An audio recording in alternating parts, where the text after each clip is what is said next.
So I can do it anytime, anywhere. So as financial educator, okay? So pwede mo rin tong gawin kahit OFW ka, basta meron kang internet. So pwede mong i-run ang system mo, pwede mong i-run ang business mo anytime, anywhere.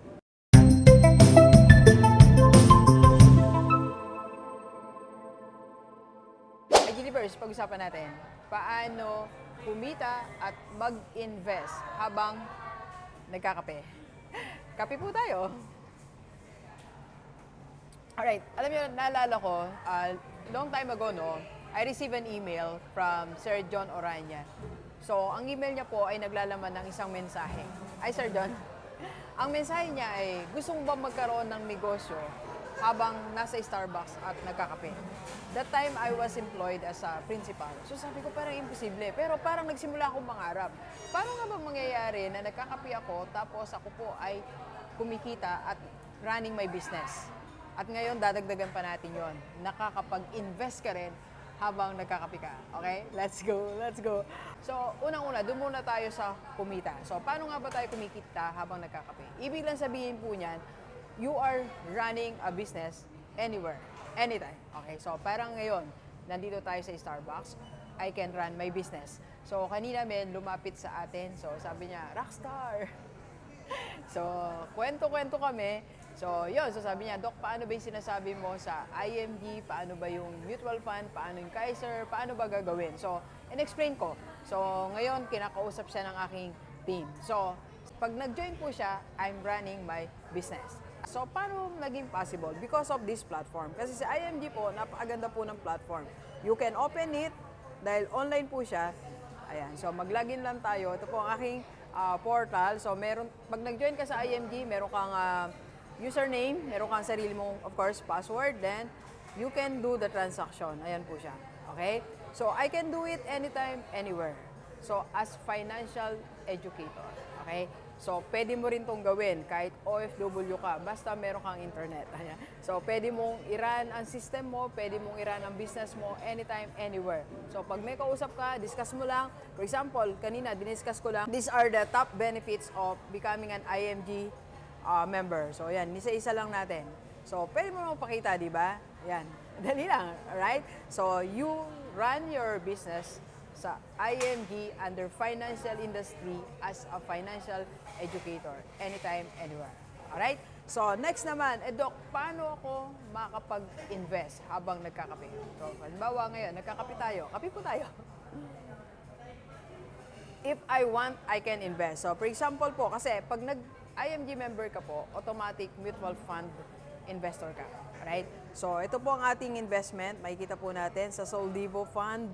So, meron na tayong secret kung ilan shares. So, pindutin lang natin. So, ngayon po kanina, chinek ko na. At present, ang per share natin is 68 cents. So, meron po akong sub-account. Ito po ang maganda po dito pag nag-invest ka. So, meron kang mga sub-account. So, for example po ako, meron po akong pinagpaplanuhan kasi ngayon, yung Rockstar TV. So, gusto ko po siyang budgetan. So, doon ako naglalagay ako dito ng budget natin. So, siguro in 3 months, mabibili ko na yung gusto kong equipments. So, ganun din. For example, meron kang dream. Bawa, kanina si ma'am, tinanong niya sa akin, bawa, gusto niyang bumili ng bagong car, magpagawa ng bahay, or pang-capital sa business. So, pwede mong pangalanan ang account mo. Okay? And you can buy your shares for 68 cents. So, kung gusto kong bumili ng share, add subscription lang ako. Dahil may pera naman po ako sa Nura Cash, pwedeng-pwede na. So, ngayon 68 cents, kung halimbawa gusto kong mag-invest ngayon ng 5,000. Tingnan natin kung ilang shares ang mabibili natin sa halagang 5,000. So, kung halimbawa gusto ko po ngayon, makakabili po ako ng 7,352 shares. So, ngayon nagkakape ako, nakapag-invest ako.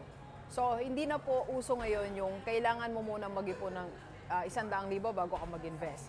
Kailangan mo munang mag-apply sa mga big companies bago ka makapag-invest. Yes, it can happen. Pero pwede, madali. Yung sa madaling paraan na easy access. Okay? So, ibig sabihin po nito, kahit ikaw po ay merong maliit na negosyo, so sa gabi gusto mong mag-invest, pwede.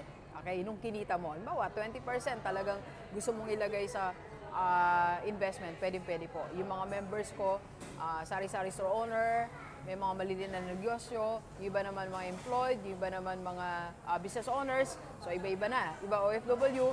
So nakakapag-invest sila anytime na gusto nila. Okay? So ngayon, nagagawa ko po ang dalawang bagay. Kumikita ako, I run my business, and at the same time, nakakapag-invest ako habang nagkakape. So, paano gagawin natin? PM ka lang po. Diyan po sa personal FB ko. So, ako po mismo ang tatawag para ipaliwanag ko po sa inyo paano mo to magawa habang ikaw ay nagtatrabaho, nasa abroad, o meron kang negosyo at nagkakape. Let's go! Let's go! Kape po tayo! Thank you for watching. We are inviting you to attend our free webinar on how to save and invest the right way and how to avail sa Kaiser. PM na sa personal FB ko po.